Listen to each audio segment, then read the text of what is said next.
तो what is the failure, इस failure condition को आप यहाँ पे इमेज के थ्रू माध्यम से आप समझ सकते हो फेलियर क्या है।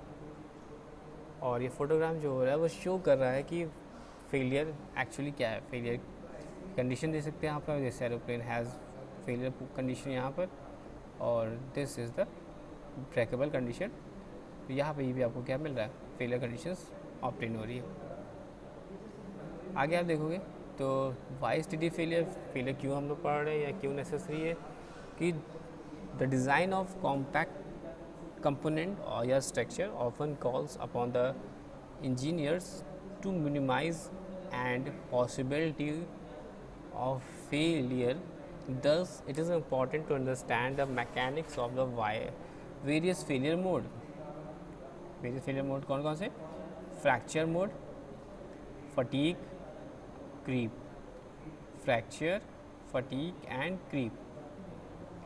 In addition, be familiar with appropriate design principles that may be employed to prevent in service failure.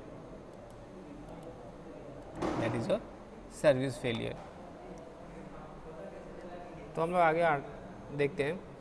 तो the failure of engineering materials is the almost always an undesirable event for several reason, जिसमें कि हम लोग human lifes that are put in jeopardy, economic losses or interference with the availability of products and services, even through the cause of failure and the behavior of material may be known. Prevention of failure is difficult to guarantee. तो आगे बात करते हैं कि जो usual causes होते हैं are improper material selections के और प्रोसेसिंग और inadequate design of the component और इसके मिसयूज़ के। ऑल्सो डैमेज या can be occur to be structural parts या ड्यूरिंग सर्विसेज के थ्रू या रेगुलर इंस्पेक्शंस के थ्रू या repair of replacement and critical to safe design.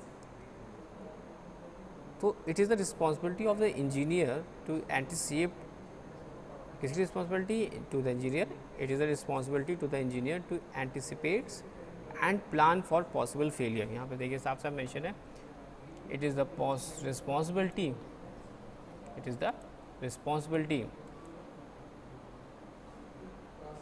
that is, it is a responsibility of the engineer to anticipate and plan for possible failure in the event that failure does occur, to access its cause and then take appropriate preventive measure against future incidents। तो basically हम लोग जो fracture की बात करते हैं, तो simple fracture में बात करते हैं तो हम लोग बात करते हैं ductile, both ductile and brittle modes. किसकी बात करेंगे हम लोग? पहले डक्टाइल और ब्रिटल मोड की बात कर रहे हैं फ्रैक्चर। सिंपल फ्रैक्चर में ductile and brittle mode. Fundamental of the fracture mechanics, fracture toughness testing, ductile to brittle transition, fatigue and creep। तो इसको डिस्कशन करने के बाद आपको क्लियर हो जाएगा। Include the failure mechanism, testing technique and methods by which failure may be prevented या controlled. तो what is the fundamental of fracture? Fundamental of fracture क्या है?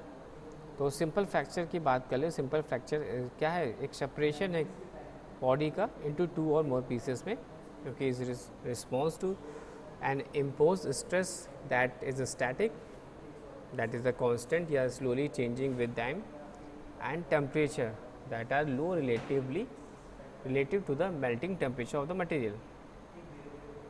फ्रैक्चर जो होता है वो can also occur from fatigue. Fracture जो होता है वो actually can also occur from fatigue, जिसको हम लोग बोलते हैं साइक्लिक स्ट्रेस आर इम्पोज। और क्रीप को हम लोग एक्चुअली क्या है, जो क्रीप जो है एक्चुअली टाइम डिपेंडेंट डिफॉर्मेशन है। यहाँ पे आप देख सकते हो fracture can occur from fatigue when cyclic stress are imposed. लेकिन क्रीप के केस में क्या हो रहा है? Time dependent deformation normally at the elevated temperature. तो the topics of fatigue and creep are covered आगे हम देखेंगे सेक्शन में। ऑल दो अप्लाइड स्ट्रेसेस में भी टेंसाइल पता nature compressive, shear or torsional. So these are the present discussion will be confirmed to fractures that the result of unaxial tensile loads. For metals, two fracture modes are possible. जैसे हमने बात करें metals के अंदर बात करते हैं यहाँ पर डक्टाइल और ब्रिटल की. These are the two fracture modes are possible, ductile and brittle. Classification is the based on the ability of a material to experience plastic deformation. Ductile metals actually क्या है, typically exhibit substitutional plastic deformation. तो हमने देखते हैं ductile metals के अंदर एक plastic deformation का फेज भी आता है with the high energy observation from fracture. दूसरी तरफ बात करें तो on the other hand there is a normally little or with no plastic deformation with low energy absorption accompanying a brittle fracture. The tensile stress strain behavior of both fracture types may be reviewed. आगे हम लोग देखेंगे. आगे बात करते हैं तो ductile और ब्रिटल एक्चुअली क्या है, डक्टाइल और ब्रिटल आर के रिलेटेड टर्म है. Whether the particular fracture is one mode,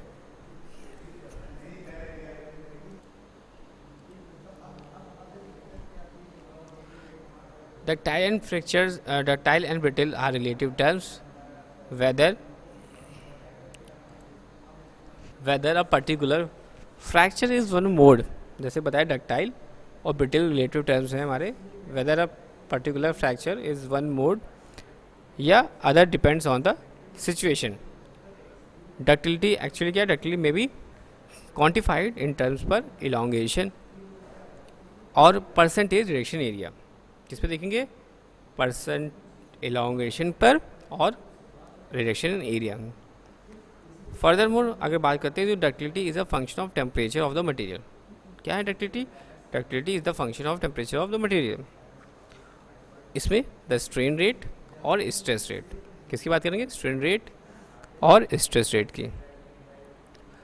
the dispositions of normal ductile materials to fail in brittle manner, जिसको हम लोग आगे डिस्कस आउट करेंगे. तो जैसे कि बताया कि आप फ्रैक्चर की बात हम लोग यहाँ पे कर रहे हैं और हमने डक्टाइल और ब्रिटल की बात करें तो any fracture process involves two steps. पहला crack formation and propagation. Crack formation and propagation. First step, that is your crack formation. Second, and their crack formation and propagation in response to an imposed stress. And the mode of fracture is highly dependent on the mechanism of crack propagation. यहाँ पे साफ से mention कर दे रहा है कि जो fracture है, the mode of fracture है वो highly dependent किस पे है, mechanism of crack propagation पर.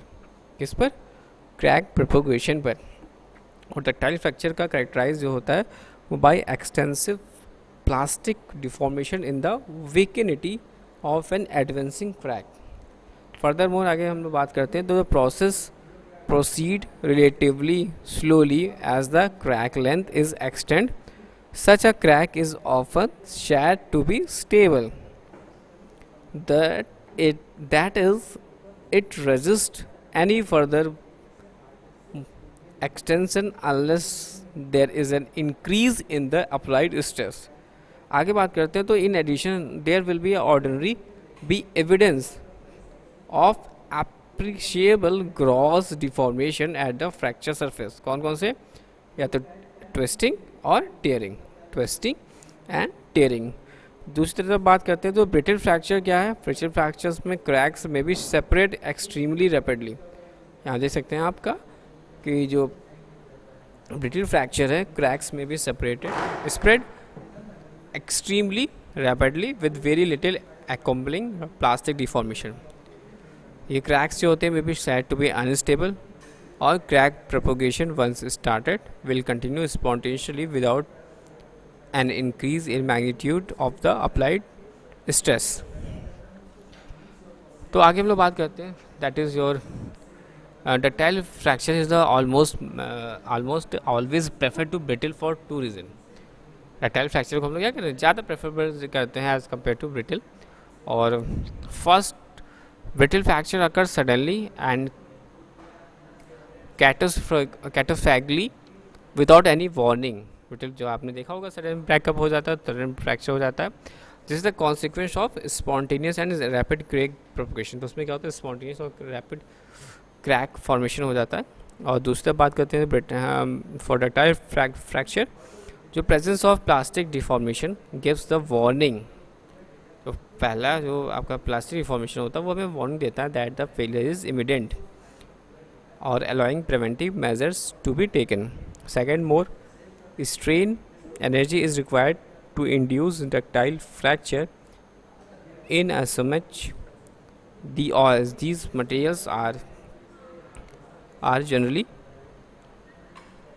together under the action of an applied tensile stress. Many metals, alloys and ductiles, whereas the ceramics are typically brittle and polymer, exhibits a range of behaviors.